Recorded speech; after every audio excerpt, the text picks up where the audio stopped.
દરેક ચેનલ જોતા શ્રોતાઓને હર હર મહાદેવ। આજે ખીચાના નાગેશ્વર મહાદેવના મંદિરના સાનિધ્યમાં આપણે મળી રહ્યા છીએ।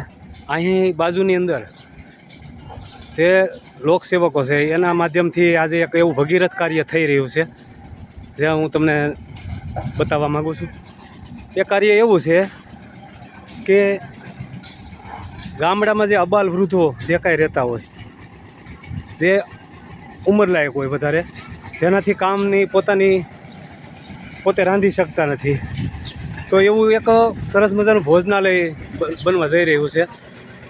આપણે જોઈ શકો છો એ ભોજનાલયની અંદર અમારા ખીચા ગામની આજુબાજુમાં ખીચામાં રહેતા કોઈ એવા લોકો છે કે જે પુરુષો ખાસ કરીને પોતે રસોડું કે પોતે ક્યારેય રાંધ્યું નથી, પોતાને રસોઈ આવડતી નથી, ભૂખ્યા સૂઈ જતા હોય છે। આવા લોકો માટે આ ભોજનાલયનું નિર્માણ થઈ રહ્યું છે, આપ નજરે જોઈ શકો છો।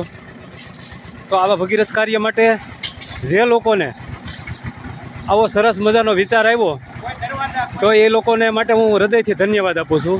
અને ભવિષ્યમાં આવા ભગીરથ કાર્ય માટે, આ ટિફિન સેવા માટે આ ભોજનાલય બની રહ્યું છે, તેના માટે ફૂલ નહીં તો ફૂલની પાંખડી આવા કાર્યો માટે હંમેશા આપણે સહયોગ આપીએ। અને આવા ભગીરથ કાર્ય માટે હંમેશા આ ઘડાળ કળિયુગની અંદર આવો સરસ મજાનો વિચાર આવે એ આપણે માટે ખરેખર આ રામ રાજ્ય જેવું ગણાય। અને ગામના જે વડીલો છે એને માટે ટિફિન સેવા એક ભગીરથ કાર્ય છે।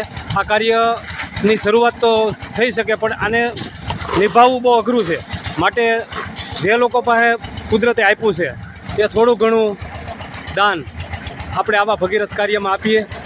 અને આપણા ગામના માટે ખરેખર એક આપણે માટે ગૌરવની વાત ગણાય કે જે લોકો આમાં દિવસને રાત જોયા વિના મહેનત કરી અને આ ભોજનાલયનું નિર્માણ કરી રહ્યા છે, એમાં ભદ્રેશભાઈ છે, બળવંતભાઈ છે, નરેશભાઈ ખૂટ છે, જે કાંઈ ગામના વડીલો છે એના નામ લઈએ તો ઘણા છે, પણ આ કાર્ય માટે અત્યારે આ સ્લેબનું કામ ચાલુ છે અને ભવિષ્યમાં હજી ઘણા કાર્યો બાકી છે અંદર। એટલે આ ભોજનાલય માટે હંમેશા આપણે ગામને એક વડીલો માટેની એક આશીર્વાદ રૂપ આ કાર્ય ગણાય। તો આપણે આશા રાખીએ કે આ કાર્યમાં ખરેખર આપણે સહયોગ આપીએ।